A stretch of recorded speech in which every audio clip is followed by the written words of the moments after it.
Hey, welcome back to another weekly recap where I'm going to go over all of the great things that have happened in the AI world. There's a lot to cover, so let's get right into it. So OpenAI made their first public acquisition. They acquired a company called Global Illumination, and essentially it was an acqui-hire. They wanted to get the employees from that company because they have intentions to potentially gamify ChatGPT. The team from Global Illumination has done amazing things like working on Facebook, Instagram, Google, Pixar, Riot Games, and their core focus is going to be working on ChatGPT. So we can imagine that we're going to see a lot of improvements in the weeks or months to come as this team starts to go into the depths of OpenAI and ChatGPT's frameworks. A US judge has just announced that AI work cannot be copyrighted, and this is a huge deal. The federal judge hammered on the fact that AI work is not human work, therefore it cannot be copyrighted. This can cause a frenzy when it comes to AI created work because some people who claim to be AI generated artists now can't copyright their work.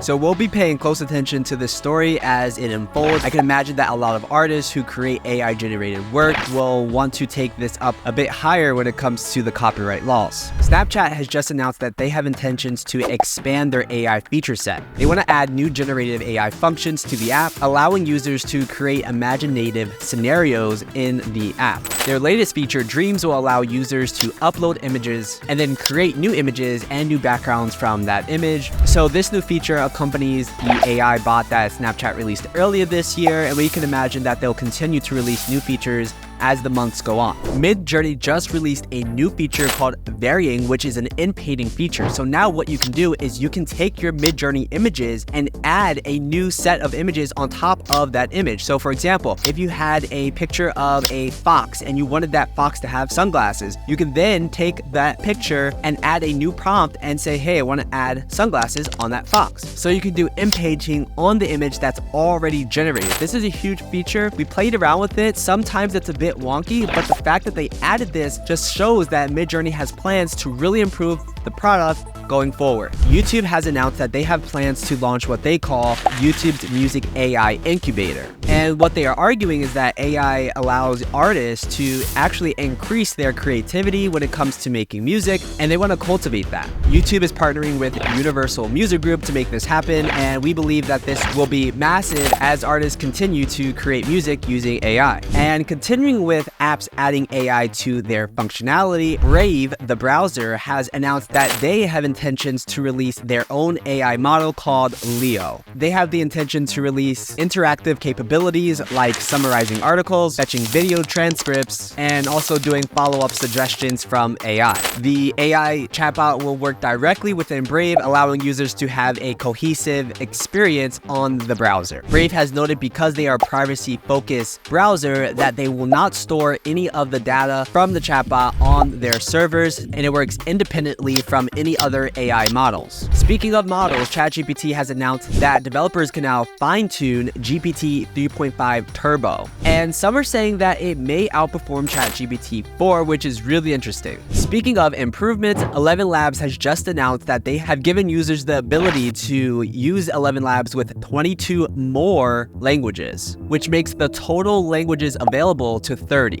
The new languages include Swedish, Arabic, Korean, and Ukrainian. We use 11 Labs daily, so it's really amazing to see them expand and add new features to the product. Let's talk money, because there has been a lot of fundraising going on in the AI space. A few videos ago, we talked about healthcare and how important this is going to be, especially in the AI space, and healthcare companies continue to raise massive amounts of money. Mindera has announced that they raised $24 million in their Series A funding for their healthcare robotics AI company. The company has combined robots with AI to improve healthcare providers' functionality. Tiger Global has just announced that Cohere is at a $3 billion valuation, and they're actually thinking about selling some of their stock in the company. If the sale goes through, which is 2.1%, it will equate to $63 million, and after the fact, Tiger Global will have 5% of the company. NVIDIA has announced that they have plans to triple the production of their high-end GPUs. As the AI hype cycle continues to thrive, NVIDIA just can't keep up, so they need to triple their production.